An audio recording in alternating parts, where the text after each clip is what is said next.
Olá, tudo bem? Sejam muito bem-vindos a mais um episódio do nosso podcast. Meu nome é Gabriele e hoje eu estou aqui com a Laura, com a Marcela, com a Raíssa e com a Stephanie.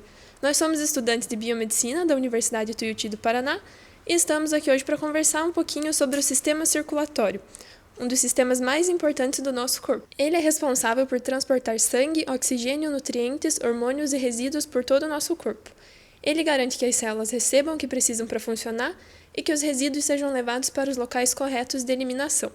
É formado pelo coração, pelos vasos sanguíneos, as artérias, as veias e os capilares e pelo sangue.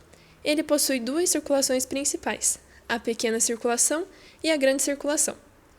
Esse sistema é fundamental para manter o nosso corpo vivo e funcionando corretamente. Para darmos início, vou passar a palavra para a Marcela.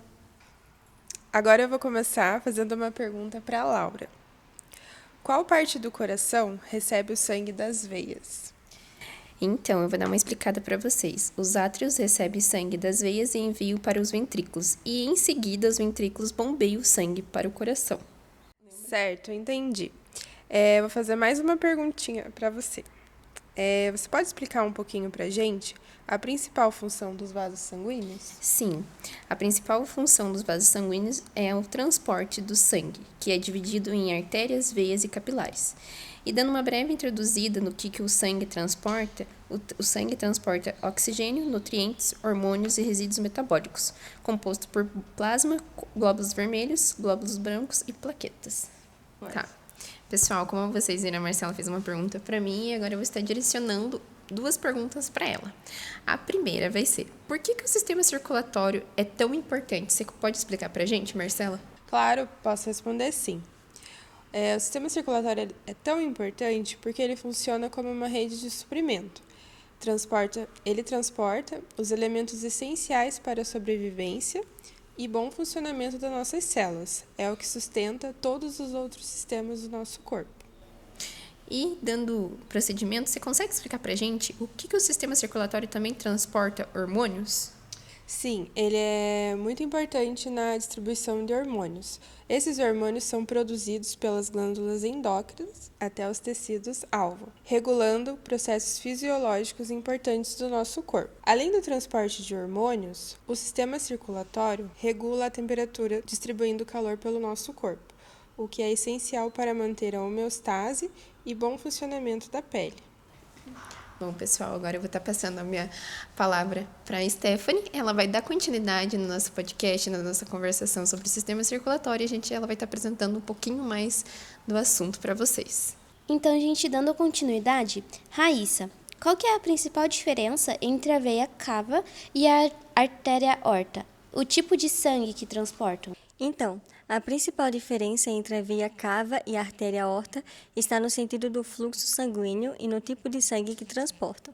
Por exemplo, a veia cava, ela transporta sangue venoso, que é rico em gás carbônico, que retorna do corpo para o coração, mais especificamente para o átrio direito. Já a artéria aorta transporta sangue arterial, que é rico em oxigênio, do sangue ventrículo esquerdo, para o resto do corpo. O resumo da diferença principal seria que a veia cava traz o sangue pobre em oxigênio para o coração, já a aorta leva o sangue rico em oxigênio do coração para o corpo. E aproveitando que a gente está falando do coração, por que o ventrículo esquerdo ele possui uma parede muscular mais espessa do que o ventrículo direito? Então, isso é porque o ventrículo esquerdo do coração apresenta uma parede muscular significativamente mais espessa do que o ventrículo direito, devido à diferença nas exigências funcionais de cada câmara em relação ao volume e à pressão necessária para bombear o sangue. Por exemplo, a primeira função do ventrículo esquerdo, o ventrículo esquerdo é responsável por ejetar o sangue oxigenado para todo o corpo, através da artéria aorta, o que caracteriza a chamada circulação sistêmica. Como ele precisa vencer uma resistência muito maior, a chamada resistência vascular sistêmica exige uma força de contração bem maior para impulsionar o sangue até os tecidos mais distantes, como cérebro, rins, extremidades dos membros, etc. Para isso, miocárdio, músculo cardíaco, do ventrículo esquerdo é mais espesso, o que aumenta sua capacidade de gerar pressão. Geralmente, a pressão sistólica do lado esquerdo chega a cerca de 120 milímetros por mercúrio. 2. A outra função do ventrículo direito, o ventrículo direito bombeia sangue desoxigenado para os pulmões, através da artéria pulmonar, para realizar as trocas gasosas. Isso caracteriza a circulação pulmonar. Como os pulmões ficam próximos ao coração e apresentam baixa resistência vascular, o ventrículo direito não precisa gerar pressões tão altas. Sua pressão sistólica gira em torno de 25 milímetros por mercúrio, muito menor do que o lado esquerdo. Por isso, a parede muscular do ventrículo direito é mais fina, suficiente para bombear sangue até os pulmões sem esforço excessivo. Um aspecto clínico importante seria o espaçamento exagerado do ventrículo esquerdo, chamado hipertrofia ventricular esquerda. Pode ocorrer em doenças como hipertensão arterial sistêmica, justamente por sobrecarga crônica de pressão.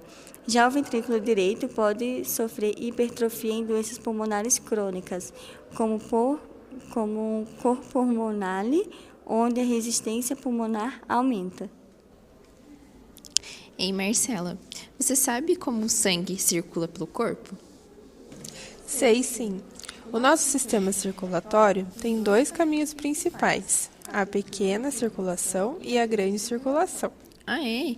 Então, você consegue explicar pra gente qual a diferença entre elas? Que muitos não imaginam que a gente tem essa pequena circulação e essa grande circulação. É bem simples. Olha, a pequena circulação, também chamada de circulação pulmonar, é o caminho que o sangue faz entre o coração e os pulmões, ou seja, o coração manda o sangue pobre em oxigênio para os pulmões. Lá ele se oxigena e depois volta para o coração, entendeu? Entendi. Então o sangue vai se limpar nos pulmões? É isso, gente, que a gente entendeu mesmo? Exatamente. Agora, a grande circulação ou circulação sistêmica é o caminho que o sangue oxigenado faz do coração para o corpo todo, ou seja, é o caminho inverso. Ele leva oxigênio e nutrientes para todos os órgãos e tecidos. E depois volta para o coração, carregando gás carbônico e outros resíduos. Vocês viram, pessoal, como é interessante quando a gente se aprofunda um pouco mais no assunto? Então, a pequena circulação é entre o coração e os pulmões, e a grande circulação é o coração para o corpo todo, isto? Isso mesmo. O legal é que essas duas circulações funcionam em conjunto, sem parar. É como se o coração fosse uma bomba com dois circuitos diferentes, entendeu? Agora tudo faz sentido, valeu pela explicação, Marcela. Agora a gente consegue entender um pouco mais sobre o assunto e como funciona a grande e a pequena circulação. Agora, para a Stephanie, uma pergunta relacionada à prática profissional. Na prática do dia a dia, onde entra o conhecimento do sistema circulatório? Então, na prática profissional, dentro do hospital, por exemplo, o conhecimento sobre o sistema circulatório, ele vai auxiliar na avaliação, diagnóstico e até tratamento. Um exemplo simples seria saturação, frequência cardíaca e frequência respiratória. Se houver alguma alteração em algum desses sinais vitais, pode estar ligado ao sistema circulatório. Agora uma pergunta sobre o avanço científico. Qual é o maior avanço científico em relação a essa área? Existe uma máquina chamada máquina extracorpórea ou bomba coração-pulmão. É uma máquina que assume temporariamente as funções do coração e dos pulmões durante algumas cirurgias. E como ela funciona? Durante a circulação extracorpórea, o sangue venoso é drenado para um reservatório bombeado através de um oxigenador e o sangue oxigenado retorna para o recipiente através de um tubo conectado à circulação arterial. O sangue extravasado durante o procedimento, que vai para o campo cirúrgico, ele é drenado por algumas bombas auxiliares, filtrado e devolvido para o reservatório e a circulação do paciente. Pessoal, então só lembrando, para deixar bem explicadinho para vocês, que o coração é um tipo de motorzão no corpo. É um órgão muscular oco, poderoso, que bombeia o sangue para todo canto. Que ele possui 2 átrios, é onde recebe o sangue, e 2 ventrículos, que mandam o sangue embora com força total. Agora eu vou dar uma rápida explicação sobre os glóbulos vermelhos e os glóbulos brancos. Dos glóbulos vermelhos, a função principal seria transportar oxigênio dos pulmões para os tecidos e gás carbônico dos tecidos para os pulmões. O que ele contém? Hemoglobina, uma proteína rica em ferro que se liga ao oxigênio. O formato dele é em disco biconvácuo, sem núcleo em humanos adultos. A cor é avermelhada por causa da hemoglobina e a quantidade muito mais numerosos que os glóbulos brancos. Já no caso dos glóbulos brancos, a função principal seria atuar na defesa do organismo, combatendo vírus, bactérias, fungos e outros invasores. Os tipos há vários: neutrófilos, linfócitos, monócitos, eosinófilos, basófilos, cada um com um papel específico na imunidade. Tem núcleo e não contém hemoglobina. O formato dele é variado dependendo do tipo e a quantidade em menor número no sangue, mas aumentam em infecções. Para finalizar, vamos fazer um resumo geral sobre o sistema circulatório humano. O sistema circulatório é responsável pelo transporte de substâncias essenciais para a vida de todas as células do nosso corpo. Ele distribui oxigênio, nutrientes, hormônios e outras substâncias importantes, além de remover gás carbônico e resíduos metabólicos, mantendo assim o equilíbrio do organismo, o que chamamos de homeostase.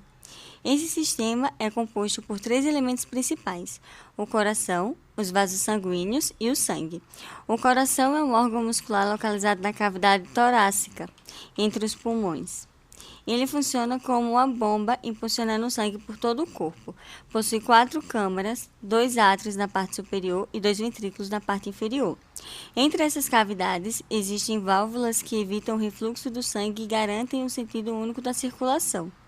O coração realiza 2 tipos de circulação, a pulmonar e a sistêmica. Na circulação pulmonar, o sangue venoso, rico em gás carbônico, é enviado aos pulmões pelas artérias pulmonares para ser oxigenado. De volta ao coração, o sangue oxigenado entra no átrio esquerdo e segue para o ventrículo esquerdo. A partir daí, começa a circulação sistêmica. Quando o sangue rico em oxigênio é bombeado para o resto do corpo através da artéria aorta, levando nutrientes e oxigênio às células. Depois de entregar o oxigênio e captar gás carbônico, esse sangue volta ao coração pelas veias cavas, completando o ciclo. Os vasos sanguíneos também têm funções bem definidas. As artérias levam sangue para fora do coração, sempre sob alta pressão, enquanto as veias trazem o sangue de volta, geralmente sob menor pressão e com válvulas para evitar refluxo. Já os capilares são vasos extremamente finos, que permitem a troca de gases, nutrientes e resíduos entre o sangue e as células dos tecidos. É nos capilares que acontece a troca gasosa e de nutrientes de fato. Outros componentes essenciais é o sangue, um tecido líquido composto por plasma e elementos figurados, as hemácias, os leucócitos e as plaquetas. As hemácias ou os glóbulos vermelhos são responsáveis pelo transporte de oxigênio e gás carbônico, graças à presença da hemoglobina. Os leucócitos, os glóbulos brancos, atuam na defesa do organismo contra invasores como bactérias e vírus, e as plaquetas são fundamentais na coagulação, evitando hemorragias em casos de ferimentos. Além disso, não podemos esquecer do sistema linfático, que complementa o circulatório. Ele recolhe o excesso de líquido dos tecidos, filtra através dos linfonodos, onde ocorre uma parte importante da defesa imunológica, e devolve esse líquido à corrente sanguínea. Em resumo, o sistema circulatório é fundamental para a manutenção da vida, garantindo que cada célula do corpo receba o que precisa para funcionar corretamente e eliminando o que não serve mais. Sem esse sistema, nenhum tecido sobreviveria e o corpo não conseguiria realizar nem as funções mais básicas. Por isso, ele é considerado um dos principais sistemas do organismo do corpo humano. E esse foi mais um episódio do nosso podcast. Esperamos que tenham gostado e, acima de tudo, entendido sobre como funcionam um dos sistemas mais importantes do nosso corpo. Muito obrigada pela atenção e até a próxima. Tchau, tchau. Tchau, tchau. Tchau. Tchau. Sim, né? As pessoas começam a parar de telefone no meio da faculdade, entendeu? Ai, vocês são as meninas do Café com Anatomia. Nossa, meu Deus, para de parar. Olá, tudo bem? Sejam muito bem-vindos a mais um episódio do nosso podcast. Meu nome é Gabriele e hoje eu tô aqui com a Laura. Laura, não. Entendeu? Isso. Você só fala agora. Ai, meu Deus. Tá. Vamos lá. Deixa eu minha resposta. De nada? Podia ter tomado meia garrafa de vinho antes de vir. Sobrevivência. e bom funcionamento das nossas células. É o que sustenta todo. Bom, pessoal, agora eu vou estar passando a minha palavra para a Stephanie. Ela vai dar continuidade. Vamos lá. Do paciente. Ok, muito interessante.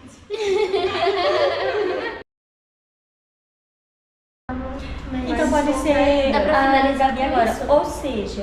Ou seja, dando um resumo pra vocês, De uma forma descontraída no chat GBT. eu falando, perguntando assim, e o que tem no sangue? O que é o sangue? Então tá. Já começar de volta? Ou não? Vocês Não, sobre os glóbulos vermelhos e glóbulos brancos. Dos glóbulos vermelhos, a função principal seria transportar oxigênio dos pulmões para os tecidos em menor número no sangue, mas aumentam em... Graças a Deus. Acho que eu expliquei, é só clicar, né?